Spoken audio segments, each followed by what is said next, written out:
नमस्कार, आज के मुख्य समाचार इस प्रकार हैं। कनाडा ने यूनेस्को की फीडिंग रोकी। संयुक्त राष्ट्र शैक्षणिक, वैज्ञानिक और सांस्कृतिक संगठन यानी यूनेस्को में फिलिस्तीन को पूर्ण सदस्यता दिए जाने के बाद कनाडा ने इस संगठन को दी जाने वाली राशि को रोक दिया है। इससे पहले अमेरिका भी धन रोकने की बात कह चुका है। कनाडा के विदेश मंत्री जॉन बेयान ने कहा है कि यूनेस्को का यह निर्णय मध्य पूर्व के शांति प्रयासों के लिए ठीक नहीं है, इसलिए कनाडा भविष्य में इस संगठन को दिए जाने वाले धन को रोक रहा है। कनाडा यूनेस्को को सालाना 1 करोड़ अमेरिकी डॉलर का फंड प्रदान करता रहा है। बेयर ने कहा कि यूनेस्को ने जो निर्णय लिया है वह उससे बहुत चिंतित है। इस मुद्दे पर दोनों पार्टियों के बीच बातचीत होनी चाहिए। मध्य पूर्व में शांति प्रयासों की दिशा में यह कदम सही नहीं है। दूसरी तरफ अमेरिका ने भी कहा कि फिलिस्तीन की सदस्यता के बाद वह यूनेस्को को दिए जाने वाले धन को रोकेगा। अमेरिका यूनेस्को को सालाना 6 करोड़ का फंड प्रदान करता है। हिलेरी क्लिंटन की मां का निधन। अमेरिका के विदेश मंत्री हिलेरी क्लिंटन की मां डोरोथी हावले रॉडम का मंगलवार को निधन हो गया।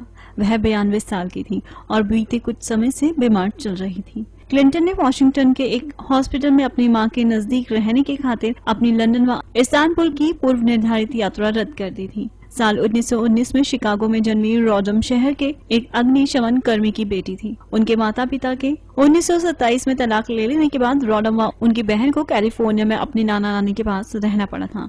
उन्होंने 1942 में शिकागो में ह्यूग ई रॉडम से विवाह किया। ह्यूग एक सफल व्यवसायी थे। अपनी बेटी की प्रसिद्धि के बावजूद रॉडम खुद के, बेटी के व अपने दामाद पूर्व राष्ट्रपति बिल क्लिंटन के संबंध में सार्वजनिक रूप से कभी कभार ही चर्चा करती थी। वैसे जब 2008 में क्लिंटन वर्तमान राष्ट्रपति बराक ओबामा के खिलाफ राष्ट्रपति चुनाव लड़ रही थी, तब रॉडम कई बार अपनी बेटी के साथ नजर आई। पेंटागन भारत को लड़ाकू विमान बेचने का इच्छुक। पेंटागन अब भी अपने लड़ाकू जेट विमान भारत को बेचना चाहता है और वह नई दिल्ली के साथ शस्त्र प्रणालियों के सह विकास की संभावना गंभीरता से तलाश कर रहा है।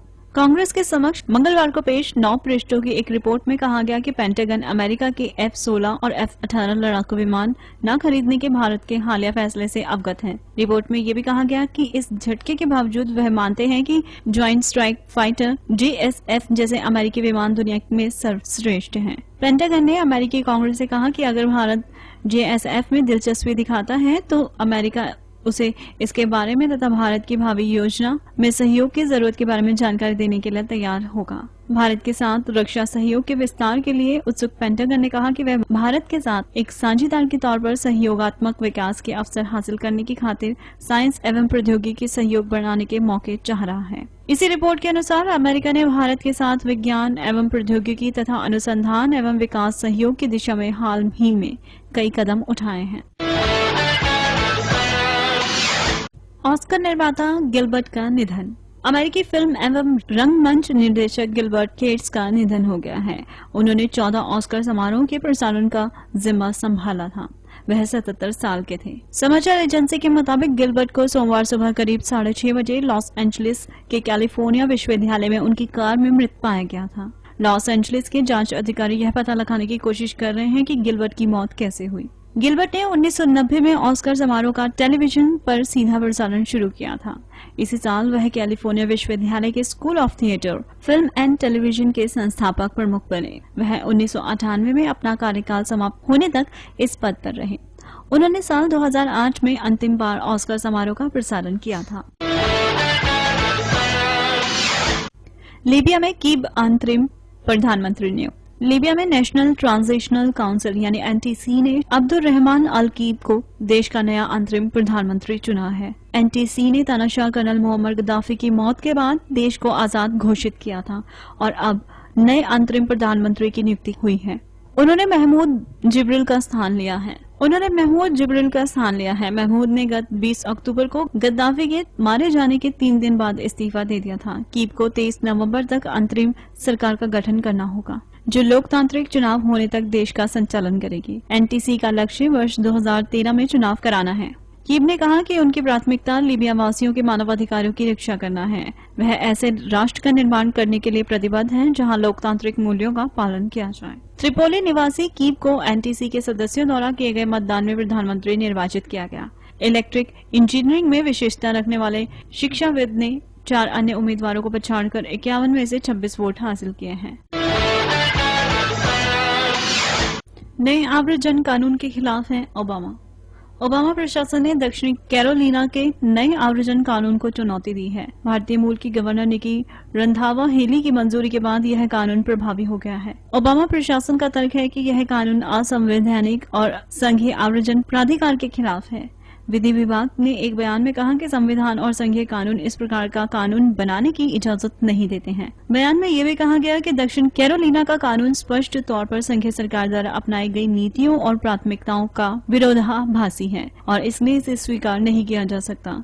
यह इस प्रकार का तीसरा कानून है जिसे ओबामा प्रशासन ने चुनौती दी है। उधर रिपब्लिकन पार्टी से गवर्नर हेली के प्रवक्ता रॉब गाडफ्रे ने कहा कि दूसरे देशों से आकर यहाँ बसे लोगों के अधिकार किसी अमेरिकी से कम नहीं है। दक्षिण कैरोलिना में इस नए कानून के लिए उनकी लड़ाई जारी रहेगी। ब्रिटेन में अवैध रूप से कार्यरत 22 भारतीय बंदी। ब्रिटेन के आव्रजन अधिकारियों ने पिछले 5 हफ्तों के दौरान ऐसे 22 भारतीयों को गिरफ्तार किया है जो यहां अवैध रूप से काम कर रहे थे।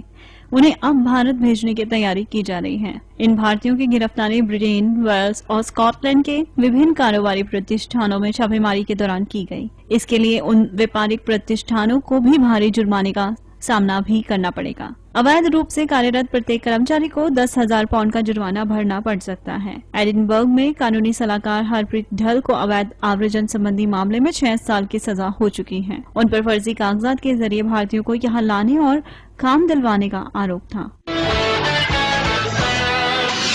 एयर इंडिया ने सलगांवकर को हराया।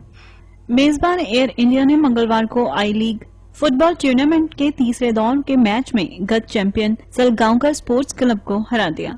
दूसरी ओर शंकर ओराओन के अंतिम लम्हों में दागे गोल की बदौलत प्रयाग यूनाइटेड एससी ने आई टूर्नामेंट के तीसरे दौर के मैच में चर्चिल ब्रदर्स को बराबरी पर रोक दिया। पुणे के बालेवाड़ी खेल परिसर में एयर इंडिया ने एक तरफा मुकाबले में सलगांवकर स्पोर्ट्स क्लब को 3-1 से हरा दिया। एयर इंडिया की ओर से मनदीप सिंह ने 2 गोल दागे जबकि मोहम्मद साफी ने 1 गोल किया। सलगांवकर की ओर से एकमात्र गोल 36वें मिनट में रयूजी सियोका ने किया। वेनी संग गाएंगे रेशमिया। गायक व अभिनेता हिमेश रेशमिया ने जब से खुद की अभिनीत फिल्मों में ही गीत गाने का अपना निर्णय बदला है तब से उनकी मांग बढ़ गई है। वह अब अपनी अंतर्राष्ट्रीय एल्बम एट द एज के लिए अमेरिकी रैप गायक लिल वैनी के साथ गाएंगे। हिमेश ने कहा कि लिल वैनी के साथ वह काम कर रहे हैं। वह पहले ही रोमानियाई संगीतकार एडवर्ड माया के साथ एक रीमिक गीत रिकॉर्ड कर चुके हैं। हिमेश ने एट द एज में एक युगल गीत गाने के लिए वैनी को आमंत्रित किया था। दोनों कम टू मी नाउ गीत पर साथ में काम कर रहे हैं। यह गीत न केवल हिमेश की एल्बम में जारी होगा बल्कि इसे वैनी के फैंस के लिए भी अमेरिका में जारी किया जाएगा। वैनी के फैंस के जरिए हिमेश अमेरिका में भी अपने गीतों का बाजार खड़ा करने की कोशिश कर रहे हैं। कम टू मी नाउ गीत अगले साल जारी होगा। अभी नहीं करेंगे तुषार शादी। अभिनेता तुषार कपूर का कहना है कि वह फिलहाल शादी के बजाय लिव इन रिलेशनशिप में रहना पसंद करेंगे। तुषार ने कहा है कि यह उनके जीवन का सबसे अच्छा चरण है। उनके अनुसार उन्होंने जीवन का बहुत अधिक आनंद नहीं लिया है।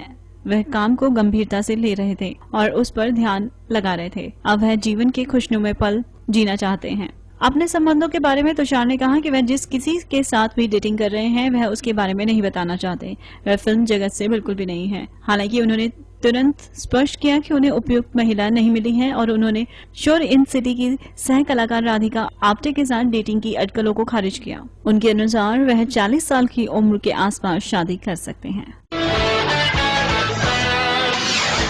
वर्ल्ड टूर पर जाएंगे रहमान।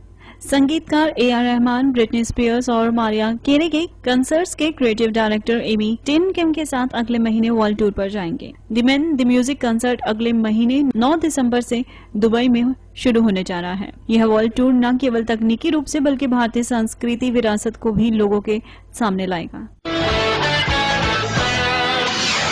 और अब आज के मौसम की जानकारी। बुधवार की सुबह आसमान में बादलों के साथ तापमान रहेगा -5 डिग्री सेल्सियस। वहीं दिन के समय ज्यादातर बादल रहेंगे व तापमान रहेगा 9 डिग्री सेल्सियस। और शाम के समय भी आसमान में बादल ही बने रहेंगे व तापमान रहेगा 5 डिग्री सेल्सियस। और रात भर आसमान में बादलों का समा बना रहेगा व तापमान रहेगा -1 डिग्री सेल्सियस। तो ये थी आज तक की न्यूज और अब समय हो चुका है विदा लेने का।